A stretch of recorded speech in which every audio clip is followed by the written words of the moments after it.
to this month's episode of Community Corner.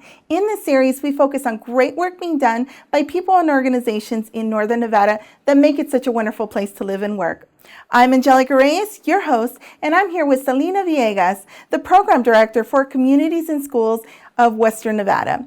Thank you so much for being with us today. I'm really excited to learn about this program. Yes, we're so excited to be here. I love that you said special community because we feel the same way. We love Reno. We love having our program here. Excellent. Well, tell us a little bit about Communities and Schools and how it came about. Yeah, so we're actually a national program that got started back in the 70s. We're in 25 states, including, and then also in the District of Columbia. Mm-hmm. So in Nevada specifically, our program started in 1994 in the Las Vegas area. Mm-hmm. And then we expanded into Elko and then Reno Sparks area. So we're really excited to be here, but it's also such an amazing feeling to be a national organization because we get to partner with affiliates across the nation. Oh, that's so awesome. Yeah. So tell us a little bit about what services you provide with Communities and Schools. Yeah, so the unique part of our service is that we're full-time in the schools. Once we have a principal and administration team reach out to us and say, hey, we could really use your services, we implement somebody there 40 hours a week, and they're just solely focused on that school's needs and then serving that specific student population. So we really pride ourselves in only doing what is helpful because we want to make sure that our work is effective. So if that school has a specific need for attendance, then we start to do all of our programming and our supports around that, while also just making sure we have everything we need for the students, anything from hygiene to school supplies to medical, dental, vision. So the key is that we're bringing it to the school because that's where the kids are.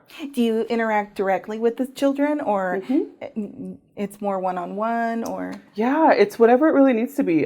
We have opportunities where we're in small group settings. Mm-hmm. Obviously, in light of COVID, we have to make modifications with that to ensure we're being safe. But our model is really directed to work with the students one-on-one, work with small groups, or even school-wide activities, just depending on what the need is. Oh, that's excellent. Mm-hmm. How long have you been helping the kids in the community, and what schools are you currently assisting? Yes, so our affiliate specifically, we're approaching our 7th school year in Washoe County, and we are serving right now 10 schools, but we're opening our 11th school this following week, which will be Sparks High, and then our 12th school in next month, which will be in Sun Valley at Virginia Palmer Elementary. So it's 12 schools right now, but we have great potential to continue to grow.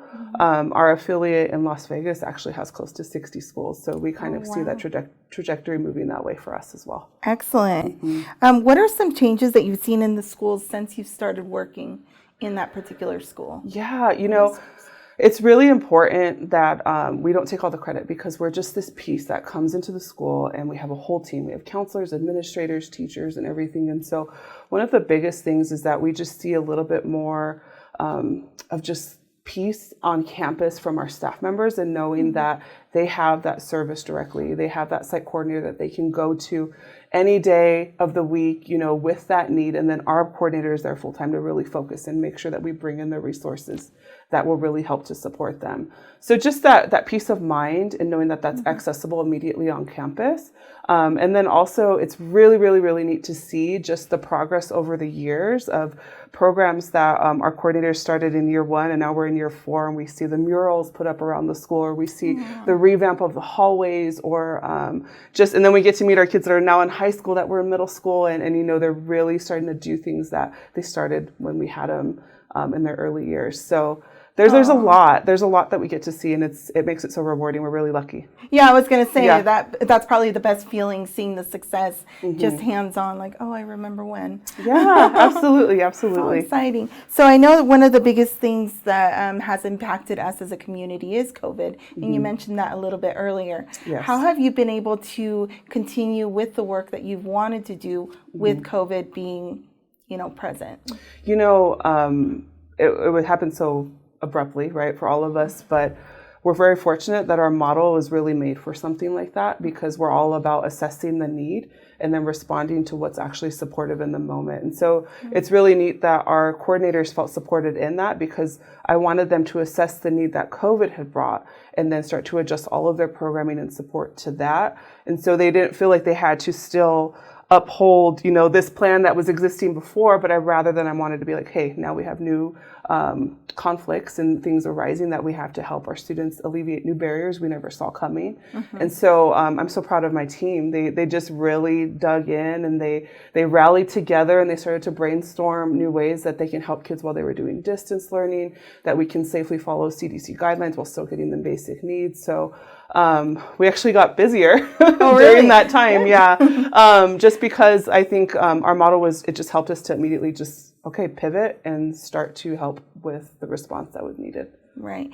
So, there's a lot of our members, and I know community members as well, that would love to see how they can help you.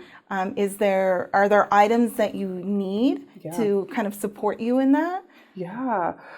What's really nice is because we really go based off the needs, all of our coordinators are really in tune of what their school could use at any moment. And so if there's anybody in that community that has, the heart to give, I just always encourage them to reach out, because there's so many different capacities. There's so many gifts that every organization or people that move into our community can offer. And if they just say, hey, I want to help out, then we can have that dialogue of, in what ways, is there maybe like a certain sports program or a connection, or or a monetary donation or school supplies. Really the opportunities are endless, because we have so many different needs amongst all of our different schools. So they can reach out to us or visit our website, communitiesandschools.org, as well. Oh, that's awesome. I'm glad that you do have a site where they can do a little bit of research and reach out where is needed. Right. Do you have one success story or one story that you every time you think about of the work that you've done here, that just makes you so very proud?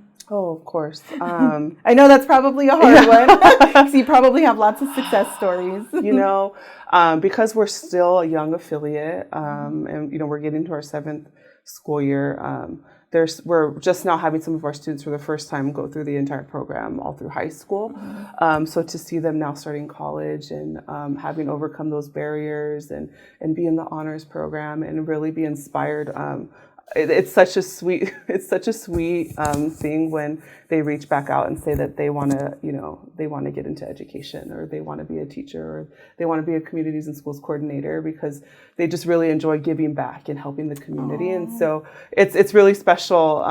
All of our students, and we're so proud of the little successes too. So it's a hard question, but I love seeing our alumni out there in the community being successful. Oh, that's so rewarding for you, I'm sure.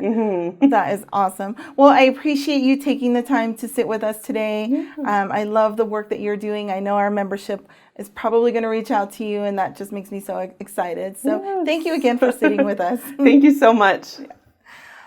Well, that's it for today's episode of Community Corner.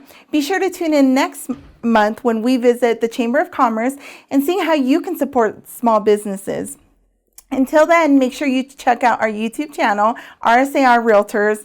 Click and subscribe so you never miss an episode. Until then, bye.